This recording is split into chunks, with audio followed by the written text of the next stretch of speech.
따라서 하시기 바랍니다. 성령 충만함으로 살아갑시다.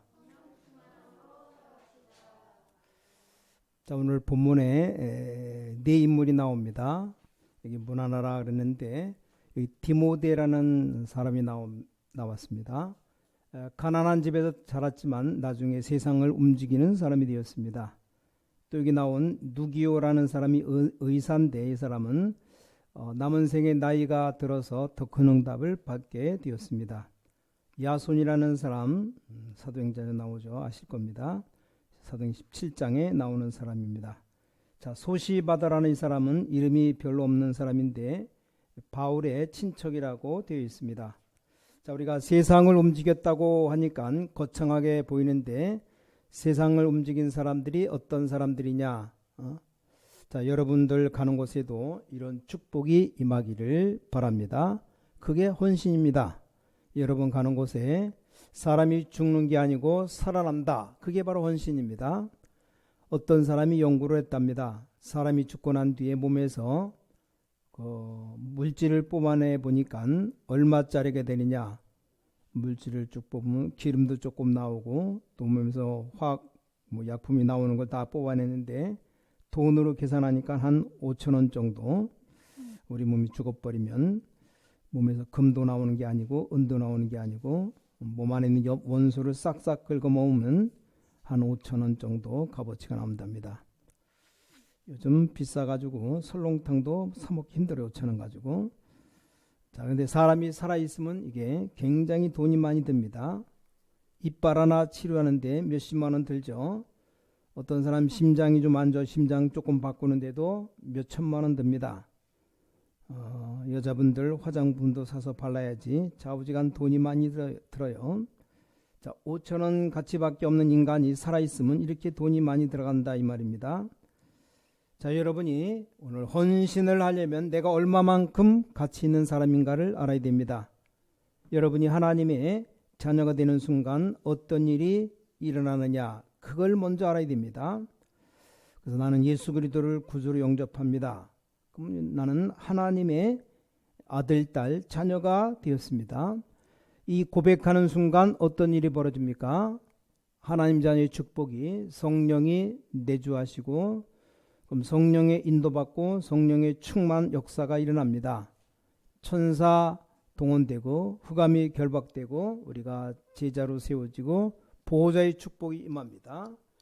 절대로 눈에 안 보이는 성령께서 악령 말고 성령께서 여러분에 딱 들어가게 되는 겁니다. 이만큼 가치가 있어요. 구원받는 순간 여러분이 그렇게 가치가 있다 그 말입니다. 근데 여러분들은 이제 걱정할 필요가 없는데 구원받는 순간부터 조금밖에 기도 안 했는데도 성령께서 눈에 안 보이게 여러분을 인도하십니다. 이게 바로 여러분이 받은 축복입니다. 근데 여러분 진짜로 이제 시간 정해놓고 조금씩만 기도하면 어떤 일이 벌어집니까? 성령 충만한 역사가 일어납니다. 이게 우리 신자가 받은 축복입니다. 그러니까 이걸 모르고 있으면 안 됩니다. 이걸로 끝나는 게 아니에요. 이때부터 이제 전혀 눈에 안 보이게 이 축복 가지고 있으면 하나님께서는 여러분이 가는 곳마다 하늘 문을 여시고 주의 천사들을 보내사 이제 응답의 문을 계속 여시는 겁니다. 이게 우리가 받은 축복입니다. 여러분이 받은 축복이라 이 말이요. 그래서 이것부터 알아야 됩니다. 자, 그렇다면 성령의 내주는 구원받는 순간 일어나는 것이고 여러분 조금만 기도하고 조금만 하면 성령의 인도 능력이 나타나고 성령 충만의 역사가 일어납니다. 자, 그런데 여러분도 모르고 있는 사이에 안 보이게 하나님은 주의 천사를 앞서 보내시기도 하고 또 뒤에 따라다닌다 이렇게 성경이 기록하고 있습니다. 자, 그럼 어떤 일이 벌어집니까? 여러분 가는 곳마다 이제 흑암 세력이 떠나가기 시작하는 겁니다. 이게 여러분이 받은 축복입니다. 얼마나 큰 축복입니까? 그래서 여러분이 가지고 있는 축복 가지고 있으면 이제 가는 곳마다 어떤 일이 벌어집니까? 제자들이 막 일어납니다. 이게 여러분이 받은 축복입니다.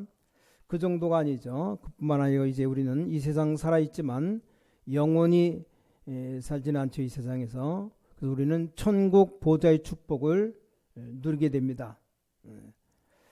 구원받지 못한 사람은 어떻습니까? 교회 안 다니거나 또 교회 다녀도 구원받지 못한 사람, 불신자죠. 이 불신자 운명이 있습니다. 여러분 여기서 완전히 벗어난 겁니다. 여러분 이미 여기서 빠져나왔기 때문에 절대 걱정할 필요가 없습니다. 자, 불신자는 굉장히 어려워지면 내 운명이 어떻게 되는가 걱정합니다. 자기도 모르는 사이에 우상에게 가서 절하곤 합니다. 물론 여기는 불신자는 없을 거죠. 네, 불신자는 날도 다 정해져 있습니다. 그 날 안 맞추면 큰일 납니다. 그래서 보통 우리 젊은 학생들은 모르는데 나이 든 사람들이나 뭐 큰일을 하는 사람들 이 날을 조심합니다.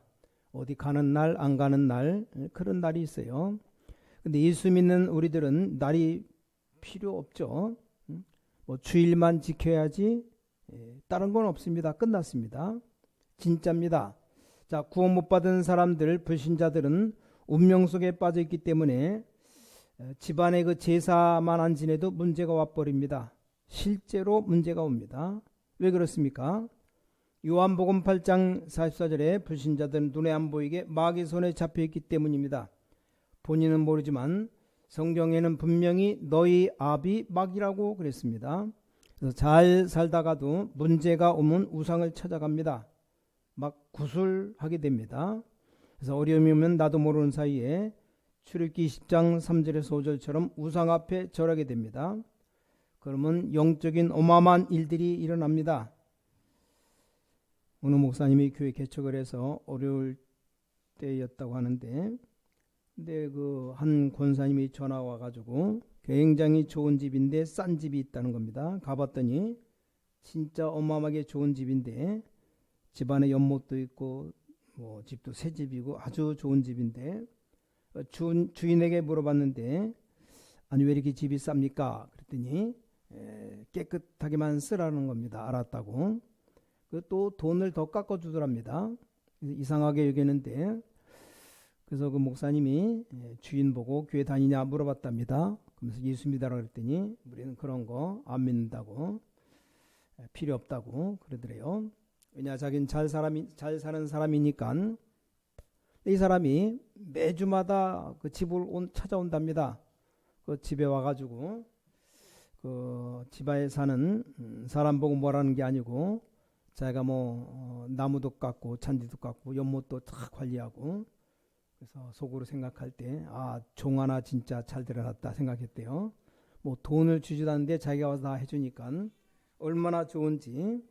만날 때마다 예수 믿으라고 안 믿는다고 그러면서 아예 목사와는 얘기를 안 하더랍니다. 어느 날인데 그 자기만 보면 뻣뻣하게 하던 사람이 고개를 숙여서 절을 하더랍니다. 이 사람이 무슨 일이 있는가 싶어가지고 그 앞집에 친척이 물어봤답니다.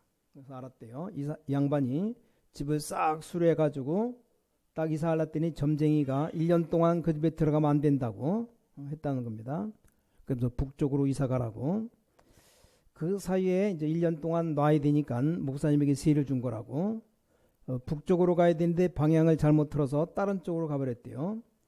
그래서 변한 이유가 아들이 군대 갔다 잠깐 휴가 나왔는데 죽어버린 겁니다. 집에서 연탄가스 사고 나가지고 한 몇십 년 전이니까 다 연탄가스 뗄 때인데 가스를 먹어서 죽어버렸어요. 그래서 점쟁이 찾아가 얘기했더니 아니 당신 북쪽으로 이사가라 그랬더니 북쪽으로 갔는데 왜 그래 됐냐. 당신 북쪽 가는데 약간 빗나가서 다른 동을 와서 그렇다. 자, 이게 불신자입니다. 말하자면 이게 사는 게 아니죠. 너희 아비 마귀, 여기 빠진 인간을 건져내기 위해서 하나님이 복음을 주셨습니다. 여러분은 하나님의 아들과 딸이 되는 순간 이 축복을 누리게 됩니다. 그렇지 않습니까? 이런 운명 속에 있는 사람이 불신자입니다. 그래서 아무리 훌륭한 사람도 이렇게 살아가요. 그러다 어느 날 망해버립니다. 큰 재벌 점쟁이를 자기 집 옆에 놓고 살았습니다. 그러니까 자꾸만 마태복음 11장 28절대로 마음의 병들고 정신적인 문제가 오는 겁니다. 수고하고 무거운 짐지고 살아가고 드디어 뭡니까? 사도행전 8장 4절에서 8절 병이 드는 겁니다. 그러다가 어느 날 죽게 되는 겁니다. 죽음 이후에 심판이 있죠. 누가복음 16장 19절 31절. 그래가지고 이 성경 말씀이 거짓말인 줄 알았는데 죽고 보니까 지옥으로 가게 되는 겁니다. 자, 지옥만 가면 괜찮은데 부모에게 있던 문제가 그대로 자녀에게 전달됩니다. 여기서 빨리 벗어나야 됩니다. 이게 바로 구원입니다. 자, 그럼 여러분의 제일 큰 죄가 뭡니까? 당신은 할 수가 없다. 이게 겸손이고 모르는 거죠. 나는 할 수가 없다는 이 말은 맞는데 이건 하나님이 우리를 구원하신 어마어마한 축복을 몰라서 그렇습니다. 여러분이 오늘부터라도 언약을 딱 붙잡게 되면 어떻게 하면 될 것이냐? 모든 문제 해결되죠. 자, 오늘 본론의 첫 번째, 그럼 문제를 볼 때 어떻게 봐야 되느냐? 여러분에게 많은 문제들이 일어나고 있습니다. 문제가 생깁니까? 안 생깁니까? 문제 다 생겨요. 그래서 문제를 잘 봐야 되는데, 근데 우리는 문제를 볼 때 자꾸 껍데기만 봅니다. 사실을 봐야 돼요. 사실. 이런 문제가 왔구나 하는 사실을 봐야 됩니다. 자, 요셉이 노예로 가게 되었습니다. 큰일 났다 그러면 그건 사실을 껍데기로 본 거죠. 요셉은 뭡니까? 하나님의 세계국마 축복을 하기 위해서 애굽으로 보냈다는 사실을 알았습니다. 두 번째, 문제 보는 눈 두 번째, 여러분에게 일어난 많은 문제들을 정확하게 보면 모두 다 전도의 문입니다. 전도문. 여러분 가문에 있었던 모든 문제 사실만 봐버리면 구원받고 난 사람에게는 모두가 다 전도의 문이 됩니다. 자, 이때부터 세 번째, 문제 때문에 큰 힘을 얻게 되는 겁니다. 아니 또 이게 무슨 말입니까? 이 세 가지는 굉장히 중요한 헌신입니다. 그래서 서울 가보면 우리가 그렇게 보고 싶어하는 렘넌트들이 한 교회 100명이나 있는 교회도 있어요. 또 국회의원들이 몇십 명씩 수십 명 있는 교회도 있고, 저 서울의 온누리교회 탤런트만 30명 있습니다. 영락교회 어마어마한 부자들이 있고, 순복교회는 국회의원이 수십 명씩 있습니다. 그래서 우리가 중요한 사실을 깨달아야 됩니다. 저 시골이나 인천 이런 데서는 서울처럼 하면 안 된다. 우리는 하나님의 말씀대로 해야 됩니다. 그래서 우리는 인천을 살려야 되고, 이 언약을 진짜로 붙잡으면 이때부터 힘이 생기고 응답도 옵니다. 그래서 여러분 사실을 똑바로 보면 전도의 문이 활짝 열립니다. 그럼 이때부터 뭐가 생깁니까? 힘이 생깁니다. 자, 오늘부터 어렵게 하지 마시고 이걸 딱 언약으로 붙잡으면 됩니다. 자, 그리고 본론 두 번째, 말씀을 붙잡아야 됩니다. 지금도 살아 역사하시는 하나님의 말씀을 딱 붙잡으면 됩니다. 자, 말씀에 뭐가 기록되느냐? 성경 66권의 핵심이 뭡니까? 바로 운명, 불신자 운명 속에 빠져있는 다른 사람을 건져내는 겁니다. 이게 구원이죠. 이걸 딱 붙잡아야 돼요. 자, 말씀 붙잡는데 두 번째가, 여러분 지금부터 생각해 봐요. 이럴 때 하나님은 말씀은 뭐라고 되어 있는가? 말씀에 답이 다 있습니다. 이걸 찾아야 됩니다. 별것 아닌 것 같은데 굉장한 응답이 옵니다. 자, 여러분은 모든 일들을 만날 것 아닙니까? 이럴 때 성경에는 뭐라고 되어 있는가? 우리가 성경 잘 몰라도 괜찮습니다. 그럼 다른 사람이 알려주든지 어쨌든 알게 됩니다. 세 번째 뭡니까? 결국 하나님의 말씀에 나오는 축복이 뭔가? 여러분 이걸 발견하고 나면 이때부터 여러분에게 오는 게 있어요. 뭡니까? 엄청난 영적인 권세가 있다는 것을 알게 됩니다. 그래서 말씀을 붙잡을 때 구원과 우리가 모든 일에 하나님 말씀이 기록되어 있고 우리에게 엄청난 권세가 있다는 사실. 자, 여러분은 믿음 없는 게 아닙니다. 하나님의 자녀입니다. 그래서 이 축복을 가지고 살아가는 겁니다. 자, 오늘 마지막 세 번째가 기도의 힘으로 되어야 됩니다. 그래서 이게 헌신하는 가장 중요한 길이 됩니다. 자, 여러분 병이 들었다면 어떻게 기도해야 됩니까? 하나님 나에게 성령의 충만함을 주옵소서. 하나님의 능력을 체험할 기회입니다. 자, 여러분에게 가난이 왔습니까? 제일 밑바닥에서 시작하면 돼요. 그래서 제일 높은 데까지 올라가는 겁니다. 이제 체험해 보면 돼요. 이때부터 여러분은 기도하면 응답 오게 됩니다. 자, 기도는 뭡니까? 똑같은 시간 안정해야 됩니다. 가장 좋은 시간에 한 번만 기도해야 됩니다. 이게 바로 정시기도. 그래서 렘넌트는 내가 앞으로 뭐 해야 될 건가 놓고 기도하고 하나님께서는 쉽게 응답의 문을 열으실 겁니다. 그럼 점점점 보이게 됩니다. 자, 두 번째 기도가 무시기도. 살살 다니면서 전혀 다른 사람에게 표시 안 나게, 직장에서도 표시 안 나게 기도할 수 있습니다. 이제 학교에 가서도 엄청난 축복을 가지고 구원받은 축복 7가지 가지고 기도할 수 있습니다.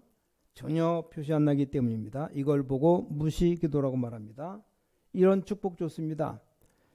세 번째 기도가 깊은 기도. 혹시 큰 문제 만날 수 있죠.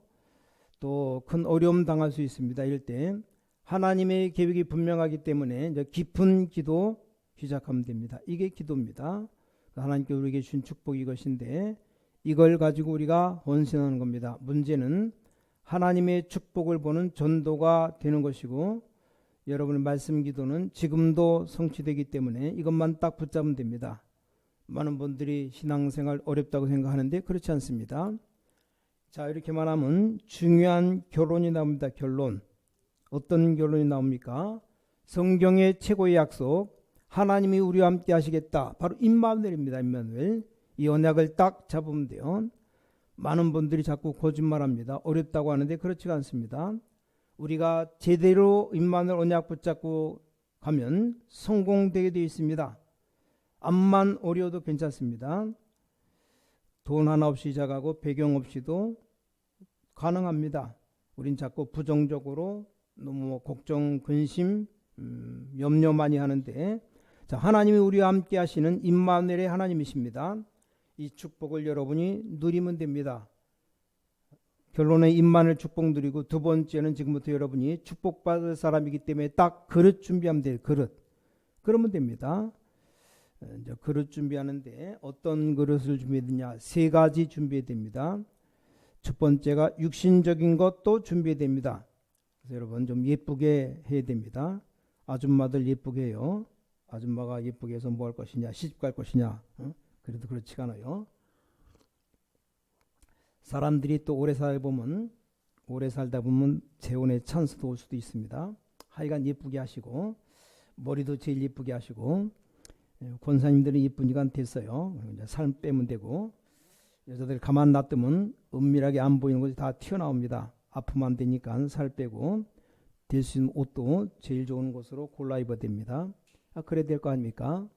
교회 올 때 약간 제일 좋은 옷으로 골라 입어야 사람들이 보고 교인들이 멋있다 그러지. 전부 거지 옷만 입고 와봐요. 교인들이 거지라고 생각하고 아닙니까? 그래서 자, 우리 그릇 준비 두 번째는 여러분 생각도 바뀌어야 됩니다. 틈나는 대로 좀 책도 좀 읽고 책도 좋은 책이 많은데 이것저것 읽어보고 재미없으면 다 내버리면 됩니다. 책을 보다가 힘나는 책이 있어요. 그런 책을 읽어야 돼요. 힘 빼는 책은 아예 갖다 버리면 됩니다. 그릇 준비하시고 자, 세 번째 준비는 이제 아주 중요한 것 영적 준비입니다. 자, 기도가 뭡니까? 하나님이 오늘 나에게 주신 가장 좋은 것 찾아내는 겁니다. 이게 바로 기도입니다. 자, 찾아봐요. 매일 이러면 진짜 보입니다. 하나님이 나에게 준비하신 아주 좋은 축복을 찾아내는 겁니다. 자, 그러면 어느 날 여러분이 인전 증인으로 서게 됩니다. 땅끝까지 이르러 증인들이라 이렇게 말했잖아요. 이게 여러분이 받을 축복입니다. 이게 바로 우리의 헌신입니다. 자, 그런데 우리가 지금 주일날 하는 것이 특히 우리가 못 가는 곳, 전 세계 우리가 가지 않고 저 선교사들이 가니까 그 선교사들 도와주자. 이게 우리 평신도 선교 헌신 예배입니다. 한 달에 10,000원씩 가지고 먹고 사는 나라도 많습니다. 우리가 못 가니까 그들에게 조금 보내줘서 그들 하나님 말씀을 알 수 있도록 만들어주는 것. 이게 선교 헌신입니다. 그래서 지금 많은 선교사님들이 흩어져 계시는데 우리가 못 가는 곳을 그분이 대신 가서 하고 있기 때문에 그 선교사님들 놓고 우리가 기도해야 되고 당연하죠. 저는 언젠가 태국 한번 가보고 필리핀 가보고 정말 여기 사는 곳이 선교다 싶을 정도로 뭐 우기 때, 비 올 때는 얼마나 습도가 높은지 참 힘들어요. 너무 체질이 도시에만 있어 그런지 막 숨이 막혀 죽겠더라고요. 그래서 찬송 중에 제일 부담되는 찬송이 부름받아 나서니 몸, 제일 잘 안 부릅니다. 유목사님도 안 부른대요. 왜냐? 아골골짝 빈들에도 도저히 못 가겠답니다.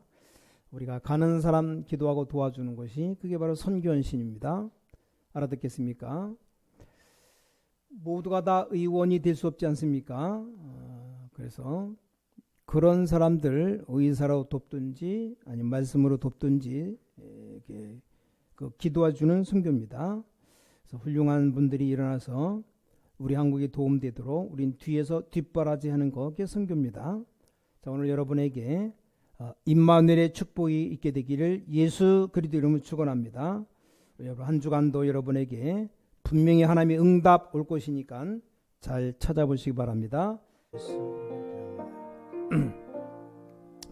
하나님께 감사드립니다. 내가 아무것도 아니지만 하나님의 자녀되게 하심을 진심으로 감사드립니다. 그래서 무엇이든지 할 수 있는 하나님의 능력을 알게 됨을 감사드립니다. 이제 사람 살리는 대열에서는 헌신 예배가 되게 하여 주시옵소서. 주 예수 그리스도 이름으로 간절히 기도를 싸움나이다. 아멘.